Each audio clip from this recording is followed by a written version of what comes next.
नमस्कार, AB star news देख रहे हैं आप और मैं हूं आपके साथ सोहन सिंह। वक्त हो चला है हमारी देवभूमि का, जिसमें बात करेंगे उत्तराखंड की तमाम अहम खबरों की। शुरुआत करेंगे नैनीताल की खबर के साथ। दरअसल नैनीताल में पिछले दिनों में विनाशकारी बरसात से नैनी झील में जल प्रलय आ गया था, जहां भारी बरसात से सरोवर नगरी के सभी नाले उफान पर आ गए, तो वहीं झील में अत्यधिक पानी आने से झील में बाढ़ आ गई और झील में ऊंची ऊंची लहरें उठने लगी और लहरों के कारण झील में खड़ी नाव एक दूसरे से टकराने लगी और झील में खड़ी नावों को टकराने से 40% तक क्षतिग्रस्त हो गई, जिसमें सीजन के लिए तैयारी कर रहे नाव चालकों को बहुत बड़ा झटका लगा है। लेकिन उन्होंने आगामी त्योहार सीजन के लिए दोबारा तैयारी शुरू कर दी है।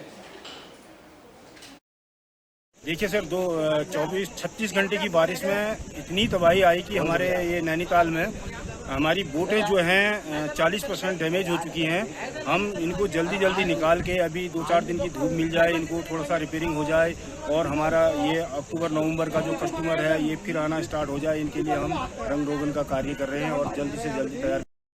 किसानों के धान की खरीद कराने का दावा हवाई दिख रहा है। लक्ष्य क्षेत्र में धान खरीद को लेकर केंद्र पर हर रोज हंगामे हो रहे हैं। किसानों ने फसल खरीद को लेकर केंद्र पर तैनात कर्मचारियों पर कमीशन खोरी के आरोप लगाए हैं और वहीं बुधवार को गांव के किसानों ने इस बाबत तहसील मुख्यालय पहुंचकर हंगामा किया और एसडीएम वैभव गुप्ता से मुलाकात कर इस मसले की शिकायत की, जहां किसानों ने एसडीएम को बताया कि लक्सर के टीकमपुर स्थित खाद केंद्र पर जमकर मनमानी की जा रही है। किसानों की शिकायत को गंभीरता से लेते हुए एसडीएम ने पूरे मामले की जांच कराकर कार्रवाई करने का भरोसा दिया है। सरकारी धान क्रय केंद्र है, उसके विरुद्ध कुछ किसानों ने ज्ञापन दिया है कि वहाँ पर धान की खरीद नहीं की जा रही है। तो इसमें मेरे द्वारा स्वयं केंद्र का निरीक्षण किया जाएगा और किसी भी प्रकार की अनियमितता पाई जाती है तो उसके विरुद्ध कठोर से कठोर कानूनी कार्रवाई की जाएगी। मेरे द्वारा केंद्र प्रभारी से वार्ता की गई है और ये निर्देश दिए गए हैं कि वहाँ पर पूरे कार्य को पूरी ट्रांसपेरेंसी से करें, अपने पास पूरी लेबर की व्यवस्था रखें और बाहर अपने केंद्र के बाहर चस्पा कर दें कि किस प्रकार के क्या मानक हैं और कितनी % मच्छर इत्यादि होना चाहिए। साथ ही मेरे द्वारा किसानों से भी ये अपील की गई है कि वो ये सुनिश्चित कर लें कि जो भी धान वो विक्रय के लिए ले जाते हैं। 2017 में आईआईटी डीन ऑफिस में करोड़ों रुपए के गबन करने वाले सीनियर असिस्टेंट क्लर्क को पुलिस ने गिरफ्तार कर लिया है, जिसका खुलासा करते हुए पुलिस ने बताया कि रुड़की सिविल लाइंस कोतवाली पुलिस ने अपने खाते में करोड़ों रुपए स्थानांतरित किए थे। इस मामले में पुलिस ने एक आईआईटी कर्मचारी को गिरफ्तार किया है और बताया कि आरोपी धीरज कुमार उपाध्याय कुशीनगर का निवासी है, जो हाल ही में भंगेड़ी गांव में रह रहा था, लेकिन केस दर्ज होने के बाद से वो पिछले लंबे वक्त से फरार चल रहा था, जिसे पुलिस ने गिरफ्तार कर लिया है और पुलिस ने आरोपी को गिरफ्तार कर कोर्ट में पेश किया है। से ऊपर का गबन का मामला आया था, जिसमें कि वहीं के एक व्यक्ति को नामजद किया गया था, तो उसकी गिरफ्तारी कर ली गई है। जो धीरज नाम का जो व्यक्ति है, उसकी गिरफ्तारी कर ली गई है और इसके खाते में 20 लाख रुपए के आसपास अभी हैं, जो कि फ्रीज कर दिए गए। ये सन 2020 का है। 11/12/2020 को ये मामला दर्ज हुआ था, जो कि प्रशांत गर्ग जो आईआईटी के हैं। धोईवाला विकासखंड अंतर्गत बुधवार को बीडीसी बैठक का आयोजन किया गया, जहां ब्लॉक प्रमुख भगवान सिंह पोखरियाल और ग्राम विकास परियोजना निदेशक विक्रम सिंह मौजूद रहे, जिसमें तमाम विभागों के अधिकारियों और ग्राम प्रधान और क्षेत्र पंचायत सदस्यों ने शिरकत की। इस बीच ग्राम प्रधानों ने अधिकारियों पर काम न करने के आरोप लगाए। आपको बता दें कि प्रत्येक विकासखंड की ओर से वक्त पर बीडीसी बैठक का आयोजन किया जाता है, ताकि गांव की समस्याओं पर काम किया जा सके, उस पर चर्चा हो सके। यहाँ अलग अलग विभागों की समस्याओं पर चर्चा की गई है। बिजली विभाग है, सड़क है, पानी है, तो संबंधित अधिकारियों ने अपने स्तर से जवाब भी दिए हैं। कुछ विभागों के अधिकारी अनुपस्थित हैं, उनके उच्चाधिकारियों को इस बारे में सूचित भी किया जाएगा और कुछ अधिकारी थोड़ी तैयारी कम करके आए थे, उन्हें भी अवगत कराया गया कि जब आए सदन में तो पर्याप्त तैयारी के साथ आएँ। जो सदस्य माननीय सदस्य जानना चाह रहे हैं कि उनकी शिकायतों पर क्या कार्रवाई हुई है, उनके मुद्दों का क्या समाधान हुआ है, वो थोड़ा सा तैयारी करके आना चाहिए।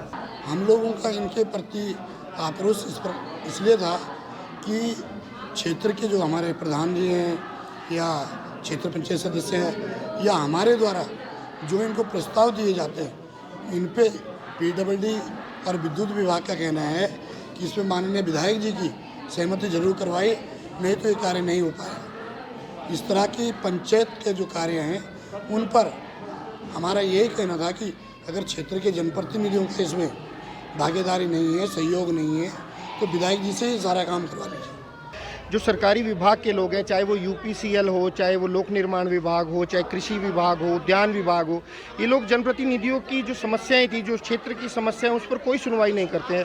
कोई यदि हम अपनी समस्याएं बताते हैं तो उस पर इन लोगों का एक सीधा जवाब होता है, आप जाइए मंत्री जी से बात कीजिए। मंत्री जी इतने बिजी हैं कि हमें समझ में नहीं आता कि करें क्या। तो फिलहाल आज का जो ये बैठक है, हमारे जो प्रस्ताव हमने अभी तक इनको दिए हैं समस्याओं के, उस पर कोई कार्रवाई नहीं हुई है। इसी सिलसिले में आज हमारे प्रमुख साहब, जो ब्लॉक प्रमुख हैं, हमारे सभी ग्राम प्रधान आज बड़े नाराज थे और उन्होंने सामुदायिक रूप से आज ये घोषणा करी है कि यदि सरकारी विभाग के कर्मचारी और अधिकारी हमारी समस्याओं को नहीं सुनते हैं और इनका समाधान नहीं करते हैं तो हम लोग एकत्रित होकर अपने पद।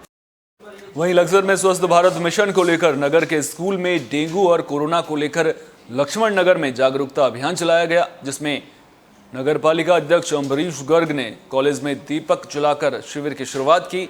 उन्होंने कहा कि अपने वातावरण को साफ स्वच्छ रखना हमारे सभ्य होने की पहली पहचान है। हमें खुद स्वच्छता को अपनाने के साथ ही दूसरों को भी इसके लिए जागरूक करना चाहिए। जहां उन्होंने नगर के हर वार्ड में अभियान चलाने की बात कही। ऑर्गेनाइजेशन से आए R.K. मिश्रा ने गंदगी की वजह से पैदा होने वाली बीमारियों के बारे में बताया। कहा कि डेंगू और मलेरिया दोनों ही गंदगी में पैदा होने वाले मच्छरों से फैलते हैं। इन दोनों बीमारियों में सही वक्त पर उचित इलाज न मिलने पर ये जानलेवा भी सिद्ध हो सकते हैं। क्योंकि डेंगू के लिए सबसे ज़्यादा मच्छरों से बचना चाहिए, जैसे कि गंदा पानी, जैसे नाला, जहाँ पे रिवर जहाँ पे पोल्यूटेड है, और नाले में इन सब चीज़ों को हमें क्लीन रखना चाहिए, जैसे कि कूलर एंड फ्रिज, इन सब को क्लीन रखना चाहिए, जिससे हमें डेंगू से बच सकते हैं। एंड कोरोना के बारे में हमने ये बताया है कि कोरोना भले ही लॉकडाउन सब कुछ खुल गया है, बट हम कोरोना अभी गया नहीं है, कोरोना अभी भी है।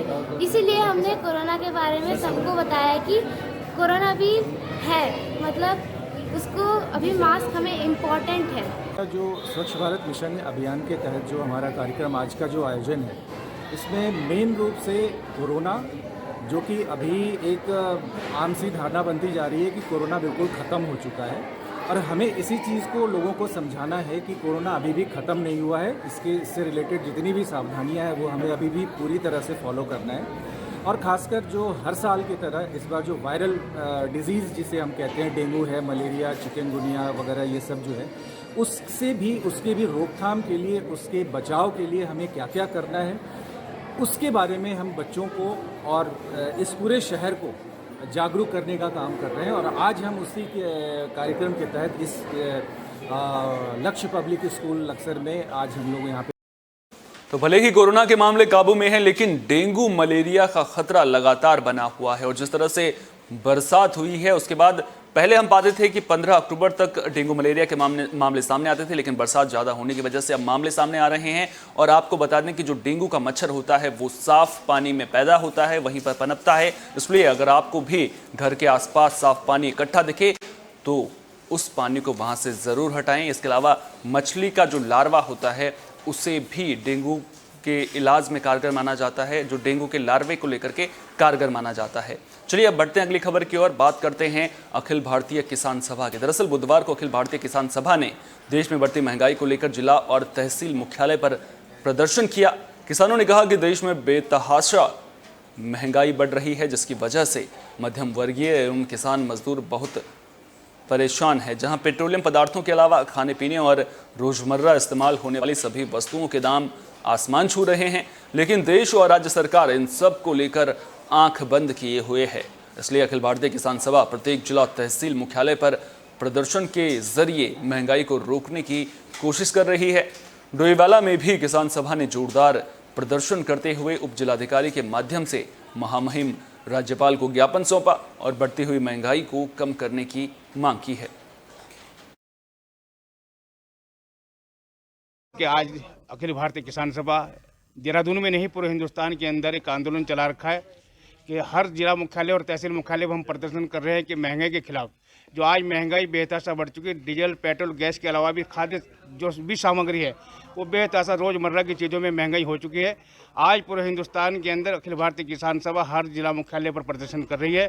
हम भी आज उप जिलाधिकारी के माध्यम से महामहिम राज्यपाल को ज्ञापन देने जा रहे हैं और ताकि ये महंगाई पर रोक लगे और राज्य सरकार को महंगाई की कम करने के लिए आदेशित करे। दूसरी यह है कि गन्ना पेराई सत्र शुरू होने जा रहा है। हमारी मांग है कि गन्ना पेराई सत्र शुरू होने से पहले सरकार गन्ने का रेट तय करे। लेकिन सबसे बड़ी हमारी मांग तो ये है कि सारे हिंदुस्तान में महंगाई हर वर्ग के ऊपर बहुत बुरा असर डाल रही है और हर एक व्यक्ति जो है वो इससे परेशान है। इससे खाने की चीज़ें, पेट्रोल और जितनी भी चीज़ें हैं, किसी का भी आप नाम ले लीजिए, हर एक चीज़ किसानों की और मजदूरों की, सब्जियां लगा लो कि उनकी पहुंच से बाहर होती जा रही हैं। इसलिए महंगाई हमारा सबसे बड़ा मुद्दा है जो हिंदुस्तान को बिल्कुल के गरीबों को तबाह कर रही है। हम अखिल भारतीय किसान सभा के कार्यकर्ता पूरे हिंदुस्तान के अंदर 7 मांगों को लेकर हर प्रदेश के हर जिला मुख्यालय पर, तहसील मुख्यालय पर प्रदर्शन के माध्यम से हमारी 7 मांगे हैं। एक पहली मांग है कि काले कानून वापस हो, एमएसपी की कानूनी गारंटी हो, केंद्रीय गृह राज्य मंत्री को बर्खास्त करो, उसे जेल भेजो और शहीद किसानों को शहीदी का दर्जा दे। छठी इम्पोर्टेंट मांग है हमारी कि महंगाई पर रोक लगाई जाए। किसान सभा मांग करती है पूरे देश के पैमाने पर कि बहुत तेज़ी के साथ महंगाई बढ़ रही है, 100 से 1000% महंगाई बढ़ चुकी है। हम मांग करते हैं किसान सभा की इस पर तुरंत। इस बुलेटिन में मेरे साथ इतना ही। देश दुनिया की तमाम अहम खबरों के लिए आप जुड़े रहिए ABC न्यूज़ के साथ, क्योंकि यहाँ पर खबरों का सिलसिला कभी नहीं थमता।